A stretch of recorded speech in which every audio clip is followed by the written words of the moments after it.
പോകും. തെരഞ്ഞെടുപ്പ് ഒന്നിൻ്റെ മുമ്പിലും ഒരു പ്രശ്നമല്ല. ഈ തെരഞ്ഞെടുപ്പ് കാരണം പണിതു, തെരഞ്ഞെടുപ്പ് കാരണം പണിയാതിരിക്കുമോ എന്നൊക്കെ പറയുന്നവർ വളരെ അല്പമായിട്ടുള്ള വർത്തമാനമാണ് പറയുന്നത്. ഒരു തെരഞ്ഞെടുപ്പിനും ഒന്നിനും ബാധകമല്ല.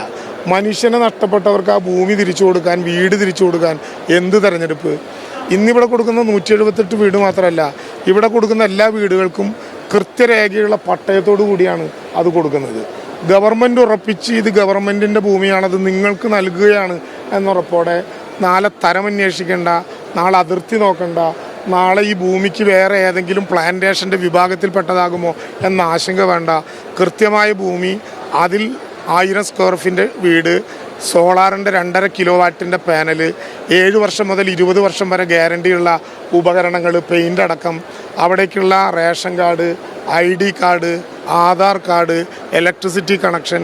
ഒരു സാധാരണ മനുഷ്യന് ഇവിടെ ചേക്കാറാൻ എന്തൊക്കെയാണ് വേണ്ടത് അതെല്ലാം ഇവർക്ക് ഇന്നും നാളെയും വരാൻ പറ്റാത്തവരുണ്ട്. ചിലത് തീർത്തിട്ട് വരാം എന്ന് കരുതുന്നവരുണ്ട്. പുണ്യ പെരുന്നാളിനിടയിൽ അത് കഴിഞ്ഞിട്ട് വരാം എന്ന് പറയുന്നവരുണ്ട്. എത്ര നാൾ എന്ന് ഉള്ളതല്ല, കുറഞ്ഞ കാലം കൂടി ഇനിയും വേണം എന്ന് പറയുന്നവരുണ്ട്. ഇവിടെ വന്ന് താക്കോലേറ്റെടുത്ത് ഈ ഭൂമിയിൽ കയറും വരെ അവരുടെ വാടകയ്ക്ക് മുടക്കം ഉണ്ടാകില്ല. 300 രൂപ വീതമുള്ള അവരുടെ ഉപജീവന ഭത്തയ്ക്ക് കുറവുണ്ടാകില്ല. 1000 രൂപ വീതമുള്ള അവരുടെ ഫുഡ് കൂപ്പണ് കുറവുണ്ടാകില്ല. ഏതറ്റം വരെയും ഇവരോടൊപ്പം ഗവൺമെൻറ് ഉണ്ടാകും. ഒരു പ്രധാനപ്പെട്ട കാര്യം, ഇപ്പോഴും കുറേ ആളുകൾ ഈ ലിസ്റ്റിൽപ്പെടാത്ത ദുരന്തം നേരിട്ട് വാങ്ങി ഒരുപാട് ആളുകളുണ്ട്. ഇപ്പോൾ കുടുംബത്തിൽ 11 പേർ മരിച്ചുപോയ സാഹറിനെ പോലെയുള്ള ആളുകളൊക്കെ, അവരുടെ സാഹചര്യത്തിൽ എന്താണ് സർക്കാരിന് ഒരു തീരുമാനം ഉണ്ടാകും? തീർച്ചയായിട്ടും ഇപ്പോൾ നമ്മൾ മാനദണ്ഡങ്ങളുടെ അടിസ്ഥാനത്തിൽ 3 മാനദണ്ഡങ്ങളാണ് എടുത്തിട്ടുള്ളത്. ആ മാനദണ്ഡങ്ങളിൽ ഉൾപ്പെട്ടിട്ടില്ല എന്ന അപ്പീൽ നമ്മൾ ആദ്യം എടുത്തു, അത് തീർത്തു. ഇനി ബാക്കിയുള്ളത് മാനദണ്ഡങ്ങൾ പുനർനിർമ്മിച്ചാൽ, ആലോചിച്ചാൽ മാത്രം വേണ്ടതാണ്. അതുമായി ബന്ധപ്പെട്ട കാര്യങ്ങൾ ആലോചിക്കാൻ റവന്യൂവിൻ്റെ ദുരന്ത നിവാരണ വകുപ്പിൻ്റെയും സെക്രട്ടറിയെ ചുമതലപ്പെടുത്തിയിട്ടുണ്ട്. ഏറ്റവും കുറഞ്ഞ സമയം കൊണ്ട് അതിൻ്റെ റിപ്പോർട്ട് തന്നാൽ ആ കാര്യത്തിൽ തീരുമാനമെടുക്കും. ടൗൺഷിപ്പിൽ വേണ്ട എന്ന് പറഞ്ഞ് പണം വാങ്ങി പുറത്തു പോയവരുണ്ട്. അങ്ങനെ പലരും തിരിച്ച് സമീപിച്ചു എന്നാണ് നേരത്തെ കളക്ടർക്ക് അടക്കം വ്യക്തമാക്കിയത്. അങ്ങനെ ഒരു ആവശ്യം ഉയർന്നു വന്നിട്ടുണ്ടോ? അങ്ങനെ ആവശ്യം ഉയർന്നു വരുന്നുണ്ട്. എത്രമാത്രം പറ്റും എന്നുള്ളത് നമ്മൾ പരിശോധിക്കുകയാണ്. ജനുവരി 7-ാം തീയതി ഭൂമി ഏറ്റെടുത്തതിന് ശേഷം മാത്രമേ ഈ പാക്കേജ് ഞങ്ങൾ പ്രഖ്യാപിച്ചുള്ളൂ. ജനുവരി 15-നാണ് പാക്കേജ് പ്രഖ്യാപിച്ചത്. കോടതിയുടെ അനുവാദത്തോടെ LARR നടപടിക്രമങ്ങൾ കഴിഞ്ഞ് ഏറ്റെടുക്കാമെന്ന് പറഞ്ഞ ജനുവരി 7-ന് ഞങ്ങൾ ഭൂമി ഏറ്റെടുത്തതിന് ശേഷമാണ് ഈ പാക്കേജ് പ്രഖ്യാപിച്ചത്. പല തെറ്റിദ്ധാരണകൾ കൊണ്ട് പോയത് ആളുകളായിരിക്കും. ചിലരെ നിർബന്ധമായും തിരിച്ചെടുക്കേണ്ടതാകും. 2-3 ആളുകളെ ആദ്യം കൊടുത്തത് നമ്മൾ തിരിച്ചെടുത്തിട്ടുണ്ട്. ബാക്കി വന്ന ആളുകളുടെ കാര്യത്തിൽ കോമൺ ആയിട്ട് ആലോചിച്ച് ഭൂമിയുടെയും വീടിൻ്റെയും അവൈലബിലിറ്റി കൂടി കരുതി തീരുമാനിക്കും.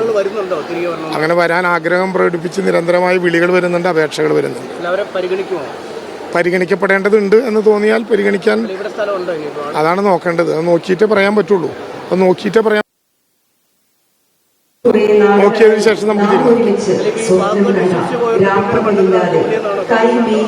അങ്ങനെയാണല്ലോ മനസ്സിലാക്കേണ്ടത്.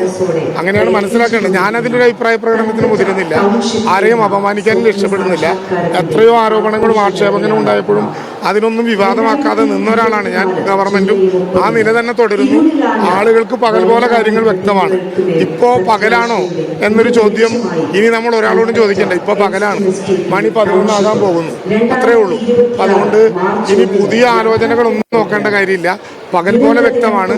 ഒരിക്കലും കേരളത്തിലില്ലാത്ത, ഒരു മുൻ അനുഭവങ്ങളില്ലാത്ത, മുൻ പരിചയങ്ങളില്ലാത്ത ഒരു ദുരന്ത നിവാരണ പ്രക്രിയയാണ് ഇപ്പോൾ ഉണ്ടായിട്ടുള്ളത്. നിങ്ങൾക്ക് ഈ കിട്ടിയ പണം അങ്ങ് വീതം വെച്ച് കൊടുത്താൽ പോരെ എന്ന ചോദ്യത്തിൻ്റെ മറുപടിയാണ് ഇപ്പോൾ നമ്മൾ കണ്ട ഈ കണ്ണുനീര്. വന്ന ആളുകളൊക്കെ കെട്ടിപ്പിടിച്ച് കരയുമ്പോൾ അവർ ഉള്ളുരുകയാണ്. ഏതെങ്കിലും വിധത്തിൽ 1 മിനിറ്റെങ്കിലും ഇതിനെ തള്ളി പറഞ്ഞിട്ടുണ്ടെങ്കിൽ അത് ഞങ്ങൾക്ക് പറ്റിയൊരു അപകടമായി പോയല്ലോ എന്നവർ കരുതുകയാണ്. അങ്ങനെ വീതിച്ചു കൊടുത്തിരുന്നെങ്കിൽ ചൂരൽമലയിൽ ഒരുമിച്ച് താമസിച്ചിരുന്ന ജനത ലോകത്തിൻ്റെ ഏതെങ്കിലും ഒരു അറ്റത്ത് ഒറ്റപ്പെട്ട് മരണപ്പെട്ടവർക്ക് ശേഷം ഒപ്പമുള്ളവരെ പോലും കാണാതെ ഒറ്റപ്പെട്ടു പോയനെ. അതിനനുവദിക്കില്ല എന്ന് ഇച്ഛാശക്തി കൊണ്ടാണ് ഗവൺമെൻറ് തീരുമാനിച്ചത്. സർക്കാരിൻ്റെ കയ്യിൽ സ്ഥലമുണ്ടായിരുന്നില്ല. സർക്കാർ ഇവരെ ഒരുമിച്ച് താമസിക്കാൻ ഒരു സ്ഥലം ഏറ്റെടുക്കുകയായിരുന്നു. അത് 8 മാസക്കാലത്തെ വ്യവഹാരത്തിൽ പെടേണ്ടി വന്നു. നമ്മളൊന്നും കുലുങ്ങിയില്ല. ഇടക്കാലത്ത് പലരും ചോദിച്ചു, കിട്ടിയ കാശങ്ങ് വീതം വെച്ച് കൊടുത്താൽ പോരാ, ഒരു പുതിയ നഗരത്തിലേക്ക് ചൂരൽമലയിലെ ഗ്രാമവിശുദ്ധിയോടെ ഇവർക്ക് താമസിക്കാവുന്ന ഒരു നഗരം ഉണ്ടാകണം.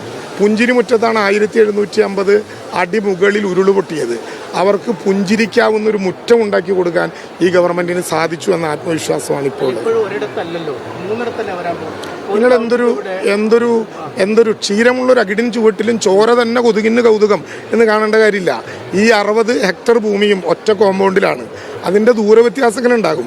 അല്ലാതെ 410 വീടും ചില ആളുകൾ പറയുന്നത് പോലെ 2 ഏക്കർ ഭൂമിയിൽ ഒരുമിച്ചുണ്ടാക്കാൻ പറ്റില്ലല്ലോ. ഇതൊരു ഫ്ലാറ്റ് അല്ലല്ലോ, വീടല്ലേ. 7 സെൻറ്റ് സ്ഥലം വേണ്ടേ, അതിലേക്ക് റോഡ് വേണ്ടേ, അതിൻ്റെ നടുവിൽ ഗ്രീനിഷ് ഏരിയ വേണ്ടേ. അപ്പോൾ സ്വാഭാവികമായിട്ടും അകലം ഉണ്ടാകും. പക്ഷേ അവരൊരു നഗരത്തിലാണ് താമസിക്കുന്നത്. ചൂരൽമലയിലും അങ്ങനെയായിരുന്നു. വിസ്തൃതമായൊരു സ്ഥലത്ത് അവരൊരുമിച്ച് താമസിച്ചിരുന്നു. അതുപോലൊരു നഗരം. ഞാൻ അന്തിക്കാടാണ് ജനിച്ചത്. അന്തിക്കാട് ജനിച്ച് എല്ലാവരും പഞ്ചായത്ത് ഓഫീസിൻ്റെ ചുറ്റും തന്നെ താമസിക്കാൻ പറ്റുമോ? അതുണ്ടാകില്ല. അതുകൊണ്ട് ഒറ്റ നഗരത്തിലാണ് ഇവർ താമസിക്കുന്നത്. ഈ രണ്ടാം ഘട്ടം നമുക്ക് എപ്പം പ്രതീക്ഷിക്കാം? അല്ല, രണ്ടാം ഘട്ടം എന്നൊരു ഘട്ടമില്ല, ഘട്ടം തുടരുകയാണ്. ഇവിടെ ദുരന്തബാധിതരിൽ വീടുകളിൽ താമസിക്കേണ്ട മുഴുവൻ പേർക്കും വയനാടിൻ്റെ തലയ്ക്ക് മീതെ കാലവർഷം ആദ്യ തുള്ളി പെയ്യുന്നതിന് മുമ്പ് വീടിൻ്റെ താക്കോല് കൈമാറും. അതാണ് ആ ഘട്ടം. പിന്നെ ഒരു ഘട്ടം വരുന്നത് നേരത്തെ നമ്മൾ നിശ്ചയിച്ചതുപോലെ അനുബന്ധ കാര്യങ്ങളോട് കൂടിയാണ്. മഴയുടെ ഒരു സ്ഥിതി അനുസരിച്ച് ഈ പ്രോജക്റ്റ് നിൽക്കാൻ പോകുന്നില്ല. തെരഞ്ഞെടുപ്പിൻ്റെ കോഡ് ഓഫ് കോണ്ടക്റ്റ് ഈ പ്രോജക്റ്റിനൊരു തടസ്സമല്ല. ആരംഭിച്ച പ്രോജക്റ്റ് മുന്നോട്ട് പോകാൻ അതിനൊരു തടസ്സവുമില്ല. ബന്ധപ്പെട്ട ഉദ്യോഗസ്ഥന്മാരുണ്ട്, സ്പെഷ്യൽ ഓഫീസറുണ്ട്, അസിസ്റ്റൻ്റ് ഓഫീസറുണ്ട്, കളക്ടറുണ്ട്. അവരെല്ലാം ഈ പ്രോജക്റ്റ് കഴിയും വരെ ഇവിടെ തന്നെ ഉണ്ടാകും. ഒരു പേടിയും സർക്കാരിനില്ല.